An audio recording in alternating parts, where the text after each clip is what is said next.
Tama ba? Okay. Sorry. Okay. Mali. Kulang pala yung sinabi ko. Sorry. Learn to analyze. Sorry. Investigate pa pala. Sorry. They pala.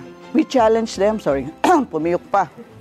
Understanding media isn't just consuming its content. It's about questioning it. Here in CMS, we let our students think critically. Going beyond conventional thinking is what we have in mind every time we have our classroom discussions. In communication research, students learn to investigate, analyze, and interpret the media landscape, especially in this post-truth era. So from social issues to digital trends, they deconstruct, construct, and examine the whys behind the messages we receive every day. We challenge them to be curious, to question, and develop insights that make an impact in the society. And they welcome this challenge while developing their own unique talents and identities.